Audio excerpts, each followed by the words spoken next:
नमस्कार. आजची गोष्ट आहे श्रद्धेची, परंपरेची आणि एका गोड पदार्थाची.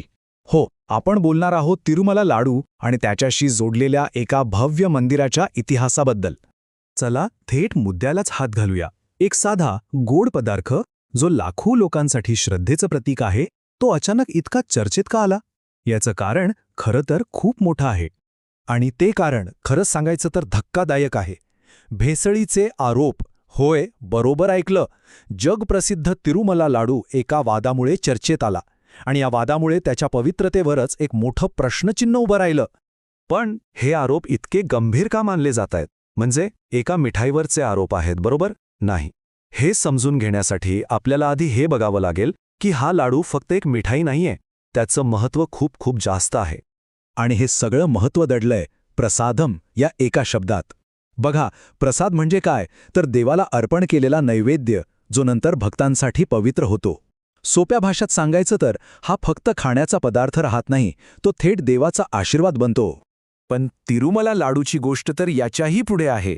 तो फक्त प्रसाद नाहीये, तो लाखो लोकांपर्यंत पोचतो. आणि सगळ्यात भारी गोष्ट म्हणजे त्याला GI टॅग मिळालेला आहे. म्हणजे काय, तर त्याच्या मूळ स्थानाची आणि अस्सलतेची सरकारकडून एक प्रकारे हमीच मिळालेली आहे, की खूप मोठी गोष्ट आहे. बरं, मग हा लाडू येतो कुठून? तर या प्रसादाचा उगम आहे तिरुमला वेंकटेश्वर मंदिरात. आणि हे काही साधं मंदिर नाही आहे, हे एक जागतिक दर्जाचं तीर्थक्षेत्र आहे. तर हे भव्य मंदिर वसलेलं आहे भारताच्या आंध्र प्रदेश राज्यात तिरुमलाच्या सुंदर हिरव्यागार टेकड्यांवर. हे ठिकाणच इतकं छान आहे की ते आपोआपच खूप पवित्र वाटतं. आणि या मंदिराची भव्यता किती आहे याचा अंदाज आहे? विचार करा, जगात ज्या तीर्थक्षेत्रांना सगळ्यात जास्त लोक भेट देतात त्यापैकी हे एक आहे. इथे दररोज अक्षरशः लाखो भाविक दर्शनासाठी येत असतात. आता ऐका, इथे येणाऱ्या भाविकांची संख्या तर प्रचंड आहेच, पण तितकीच किंबहुना त्याहूनही जास्त थक्क करणारी गोष्ट आहे या मंदिराची संपत्ती.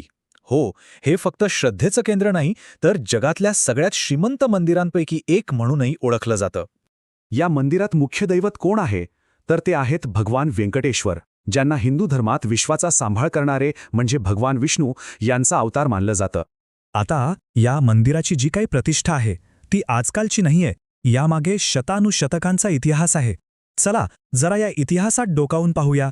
सुरुवात झाली चोळ राजघराण्यापासून, ज्यांनी या मंदिराला राजाश्रय दिला. मग आलं 12वं शतक, जेव्हा संत रामानुजाचार्यांनी इथल्या सगळ्या पूजाविधींना एक नवी सुसूत्र दिशा दिली. पण खरा सुवर्णकाळ आला तो विजयनगर साम्राज्याच्या काळात. तेव्हा मिळालेल्या प्रचंड देणग्यांमुळे मंदिराचा विस्तार इतका झाला की विचारू नका. आता बोलूया या मंदिराच्या वास्तुकलेबद्दल. ती सुद्धा काही कमी नाहीये. पूर्णपणे द्रविड शैलीतलं बांधकाम आणि विशेषतः जो मुख्य गाभारा आहे त्याच्यावरचा सोन्याचा मुलामा दिलेला कळस, ज्याला आनंद निलयम म्हणतात, आहाहा, अक्षरशः डोळ्यांचं पारणं फिटतं. तेच तर आहे या मंदिराच्या वैभवाचं खरं प्रतीक. ओके, तर आपण मंदिराचा इतिहास पाहिला, त्याची भव्यता बघितली, लाडूचं महत्त्व पण समजून घेतलं. पण या सगळ्याचा त्या भेसळीच्या बातमीशी काय संबंध? म्हणजे हे प्रकरण इतकं महत्त्वाचं का बनलंय? चला आता हेच बघूया. हे बघा, इथे 3 गोष्टी एकमेकात इतक्या गुंतलेल्या आहेत की त्या वेगळ्याच करता येत नाहीत. एकीकडे आहे इतिहासाचा साक्षीदार असलेलं हे भव्य मंदिर. दुसरीकडे आहेत शतकानुशतके जपलेल्या पवित्र परंपरा. आणि या सगळ्याला जोडणारं प्रतीक काय आहे? तर तोच तिरुमला लाडू.